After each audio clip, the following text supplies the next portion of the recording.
about the future. I believe you need to have a deterrent. The only way to stop this problem is to say to people who come here illegally, they cannot stay and they will be removed. If I'm your Prime Minister, the planes will go to Rwanda, we will have a deterrent. UK Prime Minister Rishi Sunak insists deporting migrants and Islamists to Rwanda will solve immigration problem. Prime Minister Rishi Sunak has firmly stated that Rwanda will address the UK's immigration problem. This proposal is part of a broader effort to deter illegal immigration and manage extremist activities within the country. Sunak's bill aims to deport any extremists or hate preachers, leading to numerous arrests and deportations. Prime Minister Rishi Sunak and Labour leader Keir Starmer faced off in their first TV debate of the 2024 election campaign. They discussed various issues, including immigration. The Prime Minister firmly supported his plan to send asylum seekers and those arriving on small boats to Rwanda. This plan would be put into action immediately if he is re-elected as Prime Minister. This deportation bill also includes people coming from Afghanistan, Sudan, Syria and Eritrea. They would be arrested as part of the plan because many believe they cause problems in the UK. Both parties also shared their opinions on the Israel-Gaza conflict, which is causing disruptions in many places across the UK. Protests related to this conflict are happening almost every day. In today's video, we will tell you everything about the Prime Minister's deportation plans and his opinion on the Gaza conflict, as announced during his head-to-head debate of the 2024 election campaign. If you haven't already, subscribe to our channel for more updates on UK visas and immigration. During the UK's first general election debate of 2024, an audience member voiced their frustration, stating that politicians have broken many promises on immigration. They questioned why they should trust either Rishi Sunak or Keir Starmer to handle the issue of people risking their lives to cross the Channel to reach the UK. This concern highlights the public's doubt and desire for concrete solutions. Prime Minister Sunak acknowledged that immigration is too high and pointed to his Rwanda policy as a deterrent for illegal migration, as well as his legal migration cap.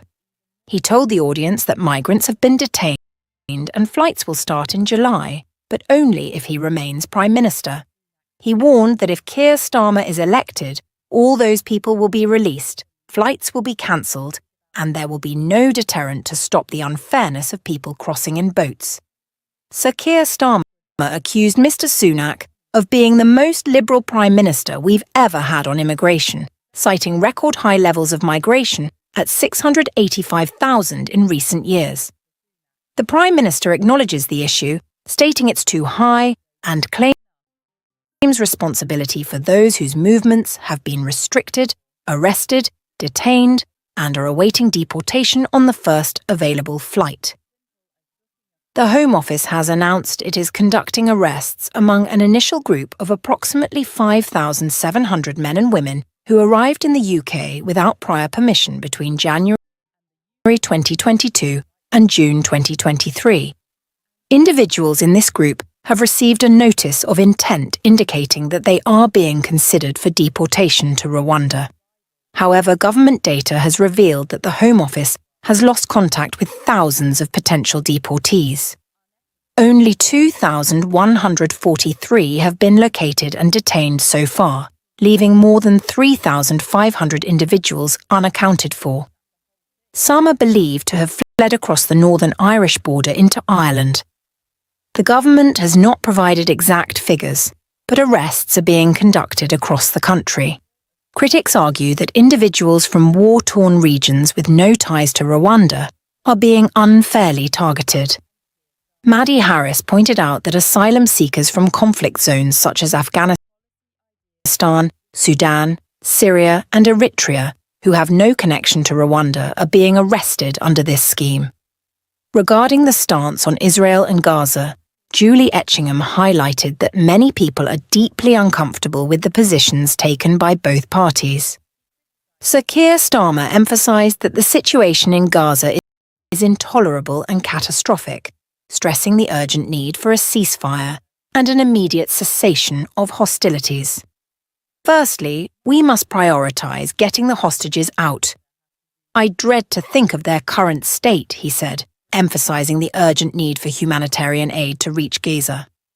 Thirdly, we must find a path to a lasting resolution, specifically through a two-state solution. It is crucial for us to demonstrate leadership on this issue.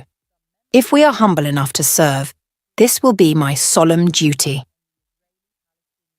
The Prime Minister acknowledged it as an awful situation and expressed satisfaction that Sir Keir Starmer has supported Israel's right to defend itself. He also referenced the US proposal aimed at achieving an immediate cessation of hostilities, securing the release of hostages, increasing aid, and working towards a lasting settlement through a two-state solution. Regarding concerns about Islamists causing protests and issues in UK streets and universities, no specific concerns were raised in these areas during the discussion. It should be noted that Prime Minister Sunak opposes all protests conducted by these Islamists. He has even passed a bill aimed at deporting any extremists or hate preachers from the country. As a result, many Islamists have been arrested, with some currently under detention and awaiting deportation flights to Rwanda, while others have already been repatriated immediately. What are your thoughts on this? Please share with us in the comments section below.